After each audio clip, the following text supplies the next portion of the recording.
ખબરોમાં બન્યા રહેવા માટે બેલ આઇકોન દબાવો અને એબીપી અસ્મિતાને સબસ્ક્રાઇબ કરો। સુરેન્દ્રનગરમાં નર્મદા વિભાગની બેદરકારીને કારણે ખેડૂતોની મહેનત પર પાણી ફરી વળ્યું। સુરેન્દ્રનગરમાં દેવપરા અને બડોલ ગામ વચ્ચેથી પસાર થતી નર્મદાની માઇનર કેનાલમાં ગાબડું પડ્યું છે।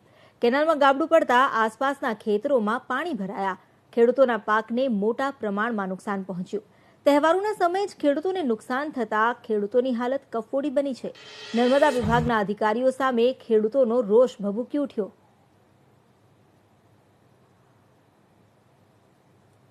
સુરેન્દ્રનગરના દેવપરા પાસે આવેલી કેનાલમાં ગાબડું પડવાને કારણે ખેડૂતો ફરિયાદ કરી રહ્યા છે। ખેડૂતોના માથે તો જાણે આફત આવી પડી છે। એક બાદ એક ક્યાંક કુદરતી માર તો ત્યારબાદ અધિકારીઓની બેદરકારીને કારણે પણ ભોગવવાનો વારો માત્ર ખેડૂતોને આવે છે। સુરેન્દ્રનગરના દેવપરા અને બડોલ ગામ વચ્ચે આવેલી કેનાલમાં ગાબડું પડવાને કારણે આસપાસના ખેતરો પાણીમાં તરબોળ થયા છે, જેને કારણે પાકને નુકસાનની ભીતિ છે।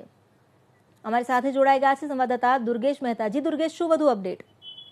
સુરેન્દ્રનગર જિલ્લાની અંદર કેનાલોની અંદર ગાબડા પડવાનો સિલસિલો યથાવત છે, ત્યારે લીંબડી તાલુકાના દેવપરા અને બડોલ ગામ પાસેની માઇનોર કેનાલની અંદર ગાબડું પડતા આસપાસના ખેતરોની અંદર પાણી ભર્યું હતું।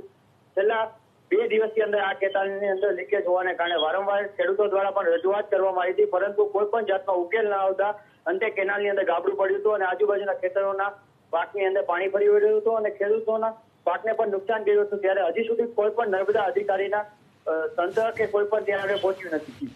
જી દુર્ગેશ, આભાર આપનો જાણકારી આપવા માટે।